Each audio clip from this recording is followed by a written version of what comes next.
Hello friends, मैं हूँ दी unofficial diagnosis. आज हम सीखने वाले हैं how to take proper history. 1. Particulars. 2. Chief complaints. 3. History of present illness. 4. History of past illness. 5. Personal history. 6. Treatment history. 7. Socioeconomic history. 8. Drug and allergy history. आगे हम पढ़ेंगे examination. 1. General examination. 2. Local examination. 3. Systemic examination में respiratory system, cardiovascular system, abdominal nervous system, genitourinary system. उसके बाद summary of case, provisional diagnosis, differential diagnosis, suggested investigations, final diagnosis, management. पहले आता है history. History में हम जानेंगे 1. पेशेंट पर्टिकुलर्स, जैसे कि name, clue about country, state and religion, needed for obtaining information from the patient. Age, childhood, congenital diseases, old age, degenerative diseases, neoplastic disorders. हम जानेंगे sex, male, X-linked recessive diseases like color blindness, ischemic heart disease, bronchogenic carcinoma, hemophilia. Female, autoimmune diseases like SLE, thyroid disorder, D, religion. Jews, Muslims, circumcision, less prone to carcinoma penis. Muslims, consume less alcohol, less prone to decompensated liver disease. 6. Less smoking, less prone to carcinoma lung. Certain Hindus, consume less meat, less prone to carcinoma colon.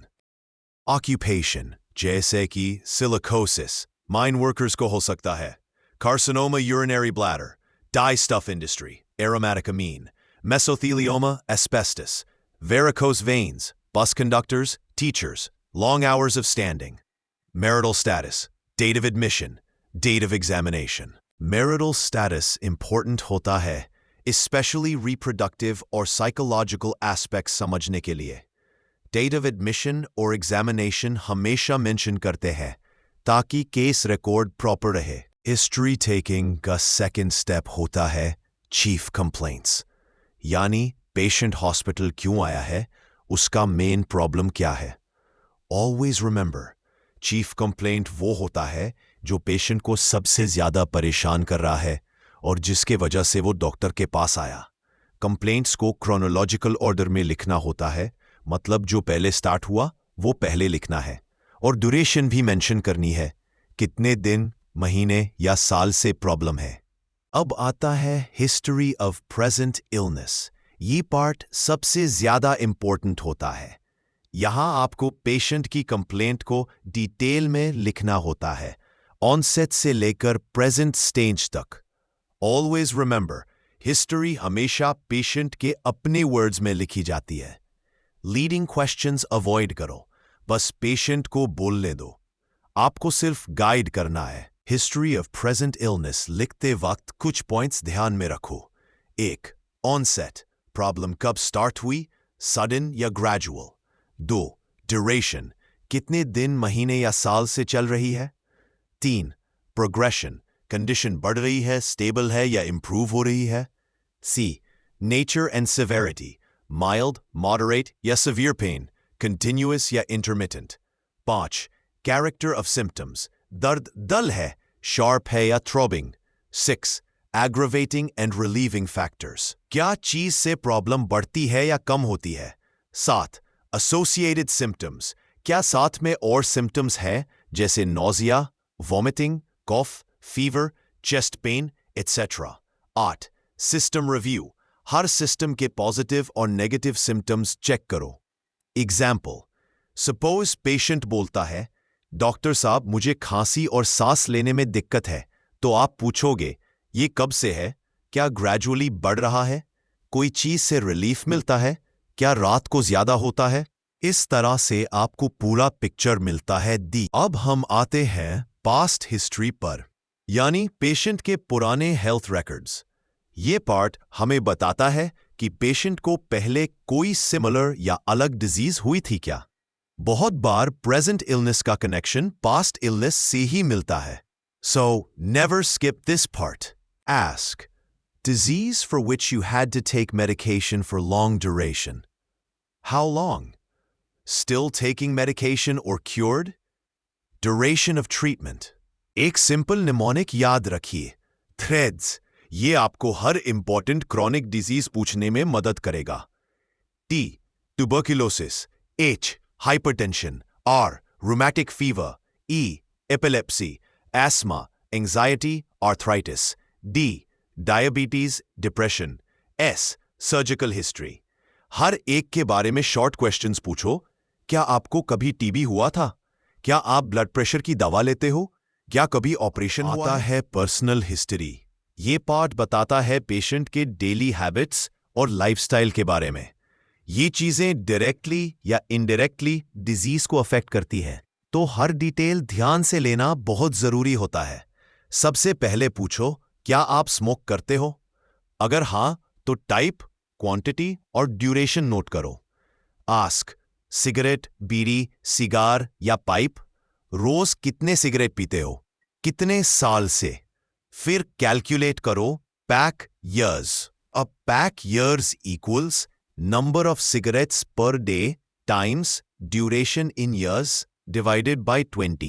For example, 20 cigarette per day times 15 years divided by 20 equals 15 pack years. और अगर 30 pack years से ज्यादा है तो lung cancer का risk बहुत high होता है. एक और फॉर्मूला याद रखो, smoking index SI, number of cigarettes per day times duration in years. SI less than 200 mild smoker, SI 101 to 300 moderate smoker, 300 A heavy smoker. SI बड़ा 300 वाले लोगों में लंग कैंसर का रिस्क ज्यादा होता है. नेक्स्ट पूछो, क्या आप अल्कोहल लेते हो? अगर हां, तो किस टाइप का, कितनी मात्रा में और कितने टाइम से? Ask details. Type, local wine, whiskey, beer, etc. Quantity, कितना पीते हो? Duration, कितने साल से? Pattern, रोजाना, weekend या binge drinking, alone या friends के साथ? Purpose, relaxation, stress या habit? It assess करो alcohol dependency using the CAGE questionnaire. C. Ever felt need to cut down? A. Felt angry when others criticized your drinking. G. Felt guilty about drinking. E. Drink in the morning as eye opener. अगर 2 या उससे ज्यादा answer yes है, alcohol dependence का suspicion होता है. Alcohol quantity calculate करने के लिए एक सिंपल फॉर्मूला है. Units of alcohol equals volume ml times percent alcohol by volume over 1000. 1 unit equals 10 grams alcohol. Regular consumption of 3 units per day in men or 2 units per day in women equals hazardous drinking. Tobacco और सुपारी chewing भी important है क्योंकि ये directly linked है oral cancer से. So पूछना चाहिए, क्या आप तंबाकू, गुटखा या पान मसाला लेते हो? रोज कितनी बार? Food habits. पूछो, आपका खाना वेजिटेरियन है या नॉन वेज? डाइट पैटर्न से न्यूट्रिशन और सर्टेन डिजीज का रिस्क समझता है. जैसे non veg diet high cholesterol, pure veg diet vitamin B12 deficiency. Bladder and bowel habits. Bladder और बाउल हैबिट्स डेली रूटीन का इंपॉर्टेंट पार्ट है. आस्क, आपको यूरिन या स्टूल करने में कोई दिक्कत तो नहीं? फ्रीक्वेंसी, कलर या कंसिस्टेंसी में कोई बदलाव? Changes can point toward diseases like UTI, IBS or jaundice. Sleep and appetite. Sleep और appetite पेशेंट के मेंटल और फिजिकल हेल्थ के स्ट्रॉन्ग इंडिकेटर्स होते हैं. आस्क, आपको नींद ठीक से आती है? भूख कैसी है? Loss of appetite seen in chronic infections, cancer, depression. Poor sleep in anxiety, depression or respiratory problems. अगर पेशेंट फीमेल है तो हमेशा पूछना चाहिए menstrual history, obstetric history, pregnancy, deliveries, abortions, contraceptive history. ये सब reproductive और endocrine health के लिए important होते हैं.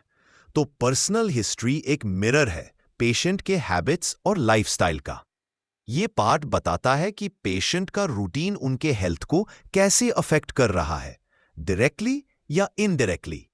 इसलिए इस सेक्शन को कभी स्किप मत करना। Family history, similar illness in any of the family members, diseases at thread like diabetes, hypertension, which may be hereditary, recent exposure to infectious diseases like tuberculosis. Socioeconomic history, occupation, family income, education, housing condition, type of house, number of rooms, separate toilet, kitchen, ventilation facility, surrounding sanitation, source of water. अब आते हैं drug and allergy history पर। ये part छोटा लगता है लेकिन patient की सेफ्टी के लिए बहुत इंपॉर्टेंट होता है। इससे हमें पता चलता है कि पेशेंट अभी कोई मेडिसिन ले रहा है या नहीं और कोई ड्रग एलर्जी तो नहीं है। एग्जाम्पल, अगर पेशेंट हाइपरटेंशन और डायबिटीज दोनों का मेडिसिन ले रहा है तो आपको डोज और टाइमिंग समझनी जरूरी है ताकि एडवर्स इफेक्ट्स अवॉइड हो सके। इस वीडियो में हम हिस्ट्री लेना सीख चुके हैं। अगले वीडियो में हाउ टू टेक